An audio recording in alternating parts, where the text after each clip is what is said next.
বিরাট আয়োজন। আজকে যারা এখানে সভাপতি যারা উপস্থিত রয়েছেন, আলেমুল আমাদের এবং আমাদের কি আছে চেয়ারম্যান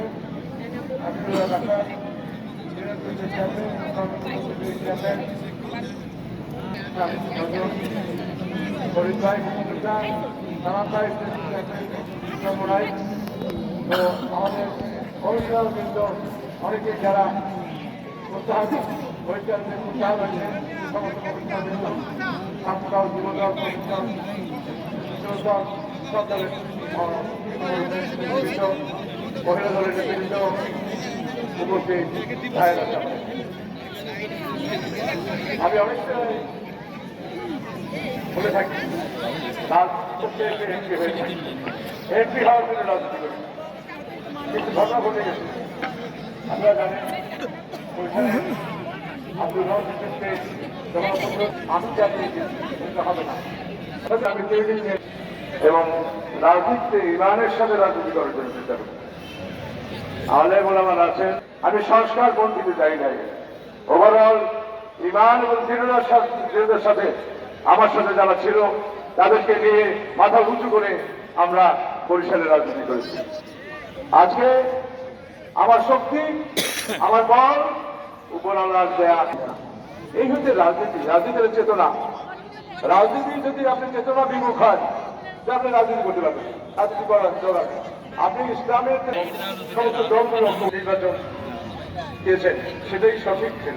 কারণ এই রাজপথ থেকে জেনারেল হোসেন মহাজের সাথে বিরুদ্ধে আন্দোলন সংগ্রাম করে থেকে প্রধানমন্ত্রী হয়েছে। বুঝতে পারেন নাই যে জাতীয় বেইমান হয়ে উনি প্রধানমন্ত্রী হয়ে যাবে। জনগণ কিন্তু সেটা মানে না। জনগণ খালেদা জিয়াকে একটা গৃহবধূ থেকে আন্দোলন সংগ্রাম রাজনীতিতে এসে সবাই খালেদা জিয়ার এই আপসীনতাকেই পছন্দ করছে এবং আপসী অবস্থায় তিনি মৃত্যুতে আল্লাহর কাছে চলে গেছে। তো আমরা আজকে খালেদা জিয়ার যে উন্নয়ন করেছেন বরিশালের এবং তার রাজনীতিতে যে অবস্থান, সেটা আমরা রাষ্ট্র নায়ক করতে পারি। কারণ দেখা যায় যে দলের বাইরের লোকরা ওনার কাজের সম্মান দিয়েছেন এবং এত বড় জানাজা ওনাকে দেখিয়ে দিয়েছেন। তাকে আমরা পছন্দ করি, তাকে আমরা সম্মান করি, মর্যাদা করি। এজন্য হাজার হাজার লোক, লাখো লোক তার জানাজায় এসেছেন। আজকে আমরাও এখানে আলেম ওলামা যারা আছেন, আপনারা দোয়া করবেন। আমি যদি রহমতুল্লাহ আগামী রাজনীতিতে বরিশালে আমরা আন্দোলন দেখতে চাই, আমরা বরিশালে ত্রাণে দেখতে চাই, আমরা বরিশালে বিভিন্ন সংগ্রামী রাজনীতি, উন্নয়নের রাজনীতি, সব কিছুর সাথে ওতপ্রোত জড়িত চাই। এবং তখনই বরিশালের মানুষের কাছে রহমতুল্লাহর অবস্থান আরো ভালো হবে। অবশ্য আমার রাজনীতিতে বিদ্রোহী ভালো না এবং আমি আন্তঃবিদ্রোহী আমি একেবারেই পছন্দ করি। দলের মধ্যে বিদ্রোহ, দলের মধ্যে ঐক্য।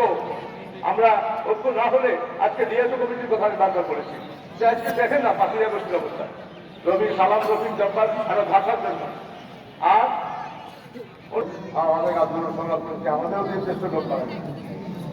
কিন্তু কথা হলো যে তারা এসেই ভাবেন ভাবির ব্যাপারটা, তারা এসেই ফ্ল্যাগ দিতে চাইল, কেউ বিরোধী দল করলো। আর এগুলি জামাত ইসলামের মতো দল, তারা সেখানে বললো যে আমরা পিয়ার পদ্ধতি চাই, আমরা ইসলামী সরকার আগে চাই। এই বলে একটা আমাদের ঐক্যবদ্ধ থাকতে হবে।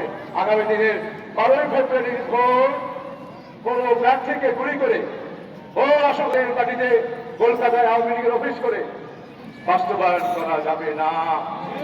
12 তারিখের ভোট ইনশাল্লাহ বাংলাদেশে হবেই এবং বাংলাদেশে জাতীয়তাবাদী সরকার প্রতিষ্ঠিত হবে। আপনারা কি বিএনপি সরকার চান না? 16 বছরে আমরা কষ্ট করেছি, চাকরি বাকরি ব্যবসা বাণিজ্য আমাদের লোকজন কোথাও একটা কাজের সুবিধা পায়নি, যার জন্য বাংলাদেশ জাতীয়তাবাদী দলের ক্ষমতায় যাওয়া অত্যন্ত জরুরি। কাজে আমি দেশনেত্রী বেগম খালেদা জিয়ার রুহের মাসরাত কামনা করছি, শহীদ জিয়াউর রহমানের রুহের মাসরাত কামনা করছি, বৈষম্য বিরোধী ছাত্রদের রুহের মাসরাত কামনা করছি মুক্তিযুদ্ধে যারা প্রাণ দিয়েছেন শহীদদের রুহের মাত্রার কামনা করছি এবং দেশের দিকে আল্লাহ তাআলা যেন কুতুমান জান্নাতুল ফেরদৌস নসিব করেন এই দোয়া করে আমার বক্তব্য শেষ করতে চাই এবং সংগ্রামে আমার পাশে থাকবেন